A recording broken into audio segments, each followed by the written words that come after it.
गर्मियों की छुट्टी में बच्चे जाते हैं ना अपने संबंधियों के यहाँ, 1 महीना की छुट्टी होती है, तो वही घूमने का अवसर मिलता है, तो परिवार के सदस्य जन छूट दे देते हैं, बहन के यहाँ, मौसी के यहाँ, मामा के, ऐसे। तो बहन के यहाँ गए थे, तो बहन की जो पति की बहन होती है उसे नंद कहते हैं, वो उनके यहाँ ले गई थी। तो उनके यहाँ हम गए हुए थे, तो एक कमरे में देखा एक नौजवान व्यक्ति पड़ा हुआ था, वो शायद उनकी ननंद के पति थे। तो उनको पता नहीं क्या लगा, भगवान की प्रेरणा, हम तो बच्चे थे, तो हमें बुलाया, ऐसे नजदीक गए तो रोने लगे। उनका बच्चा अब हमारी कोई बात नहीं सुनता, तो हमें मन में है आपसे बता दें। तो शायद हमें भगवान उदाहरण देना चाहते होंगे, इसलिए सुनवाया होगा, नहीं तो हम बच्चा थे, उनका कोई सपोर्ट तो कर ही नहीं सकते थे। उनका बच्चा है, जो बिल्डिंग देख रहे हो ना, ये मेरी बनवाई हुई है, वो मेरी पत्नी है, और वो टाकीज के सामने मेरी चाय समोसा पान इसकी दुकान थी, और मैं सुबह से शाम तक मेहनत करता। तो यही पत्नी हमारे मोजे जूते उतार करके और हमें प्यार करती थी। हमारे शरीर में लकवा मार गया, अब मैं उठ नहीं सकते।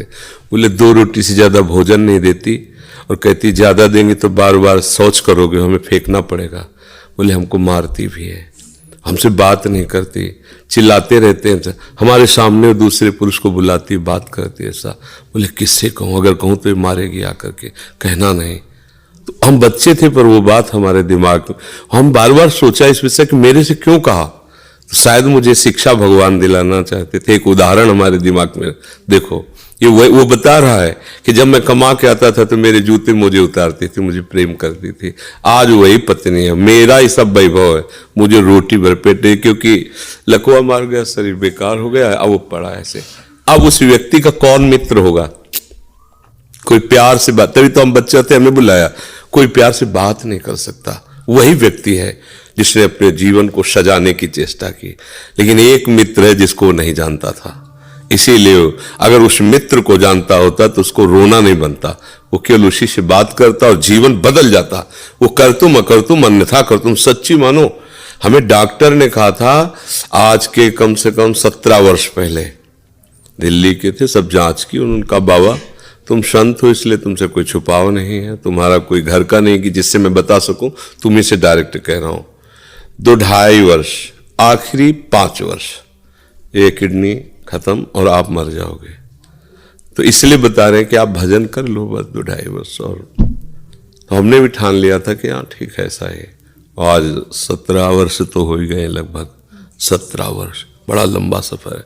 अभी आपके सामने बैठे हैं, फेल भी है और पास भी है, नहीं पास है। देखो जो दिनचर्या हमें चाहिए वो हमारे शरीर कर रहा है, तो हम पास है। और फेल इसलिए कि संसार की दृष्टि से वो किडनी फेल है। अगर भगवान का भरोसा ना होता तो सोचो आज हम कितने परेशान होते, शरीर को लेकर, पैसे को लेकर, कितना खर्चा, कैसी दवाइयां, कहां से डॉक्टर कहां लाते, क्या कुछ नहीं करना होता। वो अपने आप डॉक्टर रो करके कहते कि मेरी सेवा मत छीनना।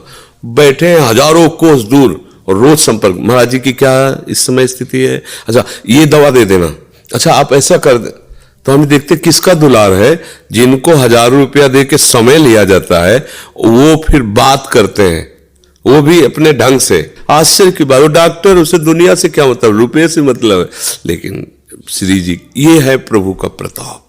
हर व्यवस्था कैसी तुम्हें बताया, जब हम उनकी तरफ देखते हैं तो हजारों हाथों से दुलार करते नजर आ रहे हैं, हजारों हाथों से प्यार करते नजर आ रहे हैं। ये कैसे चलता है?